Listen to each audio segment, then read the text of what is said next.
பக்ரீத் பண்டிகையின் போது ஆடு மாடுகளை பொது இடத்தில் வெட்டி பலியிட தடை விதிக்க உத்தரவிடக் கோரிய வழக்கில் பொதுவெளியில் ஆடுகளை பலியிட தடை இல்லை என தற்போது உத்தரவு பிறப்பிக்கப்பட்டிருக்கிறது. இதனை நாம் அண்மை செய்தியாக பார்த்து வருகிறோம்.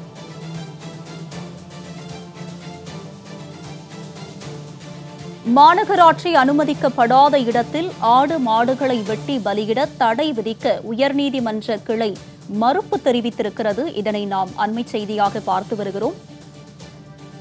இது பற்றிய கூடுதல் விவரங்களோடு இணைகிறார் எமது செய்தியாளர் சல்மான். அவரிடம் விவரங்களை கேட்டு பெறலாம். சல்மான், சொல்லுங்க, இந்த வழக்கை தொடர்ந்தது யார்?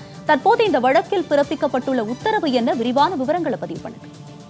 இஸ்லாமியர்களின் பண்டிகையான பக்ரீத் நாளை முன்னிட்டு இஸ்லாமியர்கள் குர்பானி எனப்படும் ஆடு மாடுகளை பலியிட கொடுக்கக்கூடிய நிகழ்வானது நடைபெறும்.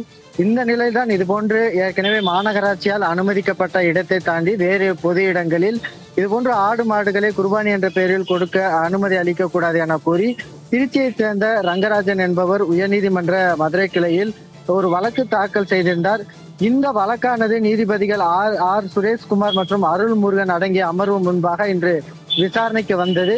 அப்பொழுது மனுதாரர் ஆடு மாடுகளை இஸ்லாமியர்கள் சட்டவிரோதமாக மாநகராட்சி அனுமதி இல்லாத இடங்களிலும் அறுத்து பலியிட்டு வருகின்றனர், இதற்கு உடனடியாக தடை விதிக்க வேண்டும் என வாதிட்டார்.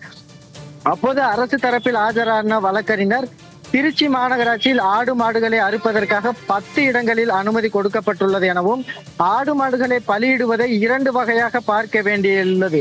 ஒன்று, வழக்கமான நாட்களில் ஆடு மாடுகளை அறுப்பதை மாநகராட்சி கண்காணித்து வருகிறது எனவும் அதில் விதிமுறைகள் மீறி பலியிட்டால் நடவடிக்கை எடுக்கப்பட்டு வருகிறது எனவும், இரண்டாவது, மத ரீதியான சடங்குகள், இதில் எந்த கட்டுப்பாடும் விதிக்க முடியாது, இதனை அரசியலமைப்பு சட்டமும் உறுதிப்படுத்தியுள்ளது எனவும், மேலும் உச்சநீதிமன்ற தீர்ப்புகளும் இதனை தெளிவாக உள்ளது எனவும், எனவே மனுதாரர் கூறும் நிவாரணத்தை அரசால் வழங்க முடியாது எனவும் வாதிட்டார்.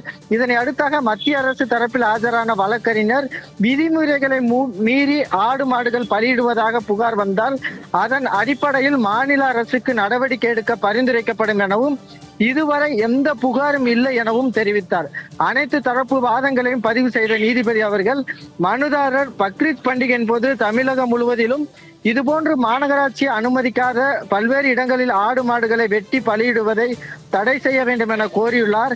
ஆனால் பக்ரீத் பண்டிகை வரும் 17ஆம் தேதி இஸ்லாமியர்களால் கொண்டாடப்பட உள்ள நிலையில் இந்த வழக்கில் நீதிமன்றம் எந்த உத்தரவும் பிறப்பிக்க முடியாது எனவும், மேலும் இந்த வழக்கில் ஆடு மாடுகளை அறுத்து பலியிடுபவர்களை அவர்களுடைய வாதங்களை கேட்காமல் எந்த உத்தரவுகளும் பிறப்பிக்க முடியாது. எனவே மனுதாரர் இஸ்லாமிய சமூகத்தினரோ அல்லது ஆடு மாடுகளை பலியிடும் சமூகத்தினரை எதிர்மனுதாரராக இணைத்து மனு தாக்கல் செய்ய உத்தரவிட்டு வழக்கு விசாரணையை ஒத்திவைத்துள்ளனர்.